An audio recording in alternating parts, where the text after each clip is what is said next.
want to tell you guys a story about my Pagani design and how I ended up customizing it and what was the real reason why I decided to.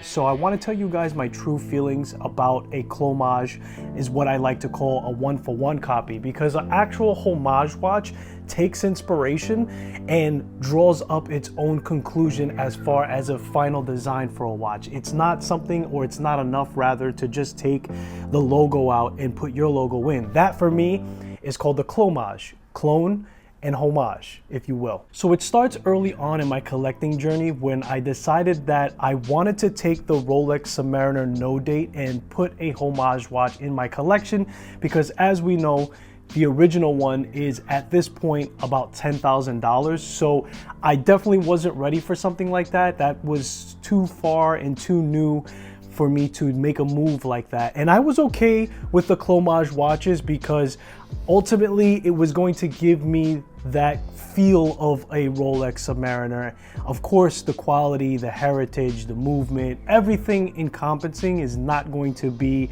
a actual replacement for what Rolex really can give you, right? They're phenomenal watches. They have a lot of history, they have a lot of heritage, and that can't be replaced with the Pagani design. But what can give you that kind of feel is that language design from it. And believe it or not, homage watches are a lot better quality, because I think what happens is people have a disdain for homage watches, and I completely understand why, but it gives the message that they are not well built and they're not gonna last. And I've actually had this watch for some years now and I don't have any issues with it, and it's powered by a Seiko movement, which is known for having a low maintenance and a high tolerance, if you will, to lasting a long time and not having any issues with it, right? Seiko NH movements have a good reputation aside from the tolerances or the plus or minus seconds per day, and that never bothered me. I've always gotten a tolerance that was well above what it could come in,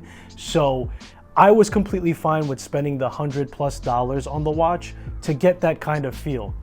Now, the only time that I experienced a spring bar failure was actually with my Pagani design, but it's not for the reasons that you think. When I originally got the watch, it had some branding on the bracelet, and I felt that that was a little too loud. I think it was a little bit too much branding, and I wanted to tone it down, so I ended up changing out the bracelet to a J-style bracelet that had no branding on it. That was also purchased from AliExpress. And when I attached that bracelet, I didn't get the pin all the way into the hole and to completely secure it. So after putting on the bracelet, the day after I took it out on wrist, and that actually came off. Now this was before I carried a tool set with me.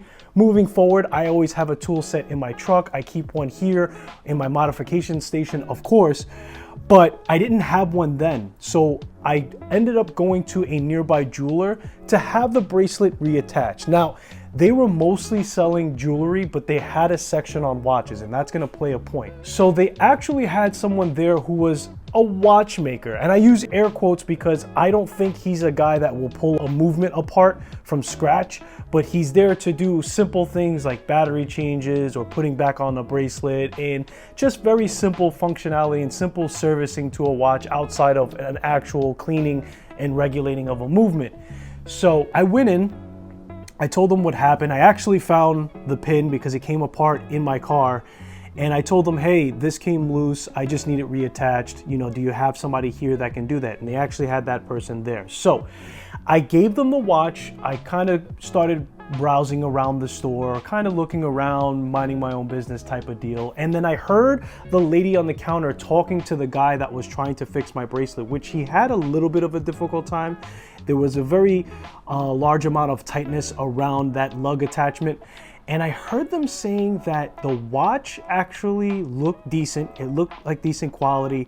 They weren't too sure what watch. Now, mind you, they sold watches there. So I was expecting them to have some knowledge on it, but they weren't familiar with the brand at all, of course. And I think that that's because more so enthusiasts that are really nerdy about watches are aware of this type of brand. And you know, the in-store obviously doesn't sell them because these are online based companies, right?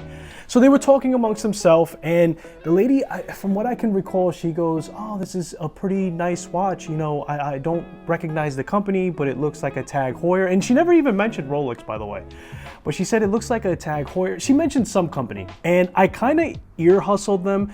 I didn't interject in the conversation, and I kind of left it at that. Finally, they reattached the bracelet. They didn't charge me anything for it. I ended up giving them a tip anyway because I'm a classy guy. And when I left, here's the point that I wanted to make. There was a level of embarrassment that I had with their conversation. Even though there was nothing negative said towards them, they were unsure what the watch was, but I did overhear them. And if it wasn't a homage watch, I would have felt more inclined to explain exactly what the watch is. And for whatever reason, I had a level of embarrassment. I'll be quite honest with you. Now, I would not today have that kind of embarrassment if I'm talking to another enthusiast, because you guys know about homage watches. You're more educated about it. If I ran into somebody at a show and they said, "Oh, what watch are you wearing?" and they didn't recognize the logo, I would just say a Pagani design, and most likely they would know what that company is, and or they would at least have a very good understanding of what a homage or Clomage watch is. So they kind of would get the reason why I put it into my collection. But I gotta be honest with you, that early on, I was embarrassed to explain where the company comes from, what they do, what it's homaging, Clomaging, and everything else of the like.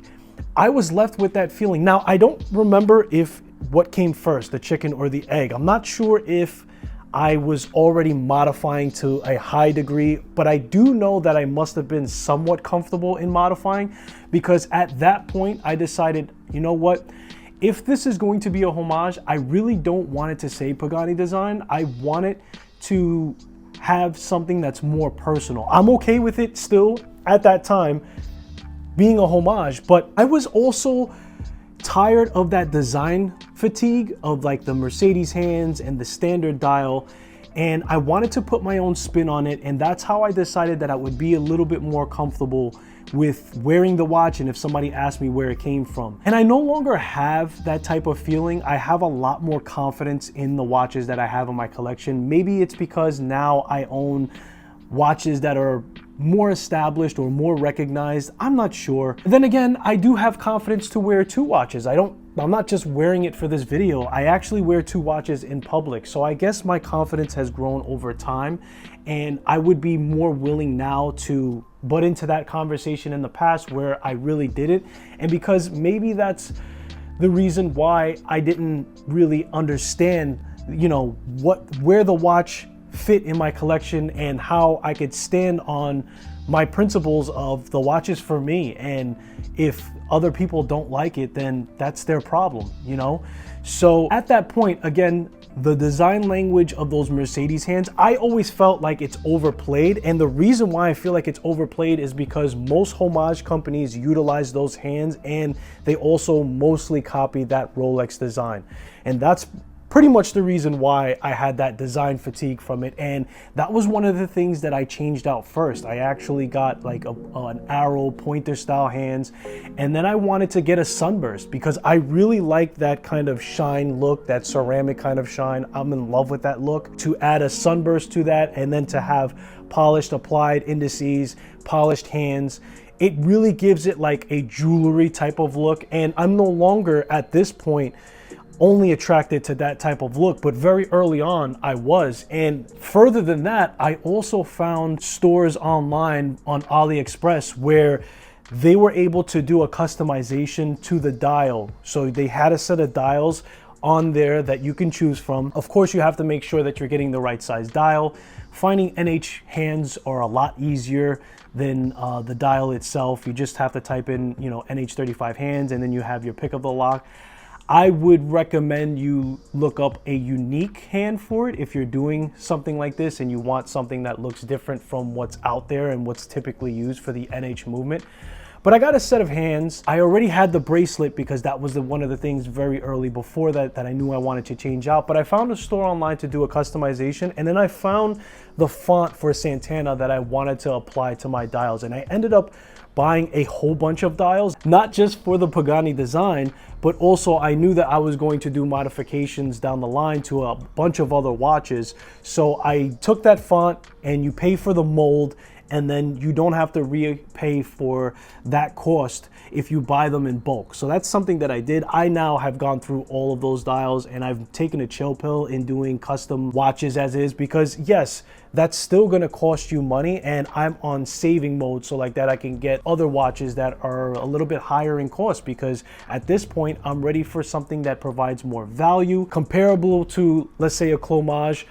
You're going to get pretty much a good, decent quality, but you're not going to get all the bells and whistles and all the things that us enthusiasts are excited about once we become knowledgeable of the level of finishing or the other complications or the higher grade of movements within watches that can be provided when you get to that level or you get to that point in pricing. So I also decided to put my birth year, since 1989 was something that I thought would be cool to add to it. I disassembled the watch, I put all the pieces together, and I was super happy to have that watch, especially at that time, because again, going back, I felt more comfortable saying to somebody that, oh, well, this is a custom watch that I put together. I probably won't go through the whole explanation of I bought a Chinese brand that Clomages on Rolex sub, no date, and then I did it. You know what I mean? Like, that's too much of an explanation. If at that time somebody had asked me, I would just say that this is a custom watch that I built from parts. And if you see the case back at that point and say, or the crown has some marking on it, I would just say that that's the company that provided the parts. Again, the stark difference between then and now is I'm way more confident in what I put in my collection. And if you're early on in adding watches to your collection, there's really no wrong way or right way to do it. The only thing that I don't support is straight up counterfeits that actually put a fake Rolex name on a watch, because that is funding illegal activities, and those people are usually up to much worse things than selling fake watches. So, and there's really no point in doing that, because there's a whole bunch of other companies that do these Clomages, and actually they are decent quality. I've had this watch for about 3 years now. No issues. The movement is still running smooth. I just tested it yesterday. It has an NH movement and everything else. But the point is if you're early on in your watch collecting and homage watches give you, or Clomage watches give you access to a design language that you want, it's 100% okay.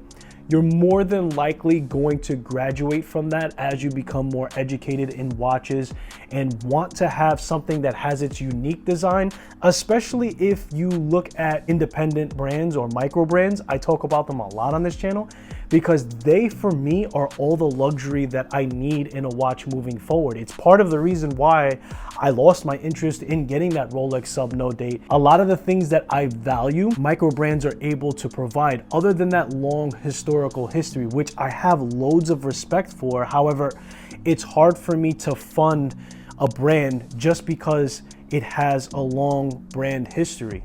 And that's just for me. So whatever works for you, if you're into high-end watches or luxury watches, if you will, I have all the respect for you, and I'm actually happy for you to be able to afford a watch that's $10,000. That's not my case. I could afford it, but just because you can afford something doesn't mean you should afford something. And for me, it really wouldn't make much sense, because outside of watches, I don't wear anything brand name. My shirts, my clothes, everything is pretty much just regular clothes. I don't drive an expensive car. It just doesn't fit my life. And that's the reason why I decided, well, putting a Rolex on my arm is pretty much a statement at this point. And maybe it's not just a statement for you. Maybe you do appreciate the things about Rolex, which is what led you to get that watch. However, its cost is something that doesn't make sense for my lifestyle. And that's just it. Now, I am comfortable at this point from going to maybe a $2,000, $3,000, maybe even a $4,000 range for like a super special occasion, maybe the birth of my first child, maybe a large increase in my daytime job. But at this point, it just wouldn't make sense. And I would rather buy a watch that's thousands of dollars that has a lot of value and a lot of passion input into it by an independent brand. So that's just my take. I thought I'd share my story. That's kind of been what my journey has been now. But buy what you love, wear what you love, and don't feel ashamed about liking or wearing any kind of watch. That's all I have for you guys today. I appreciate you guys for spending your most valuable asset, which is time, and I'll hopefully see you in the next one.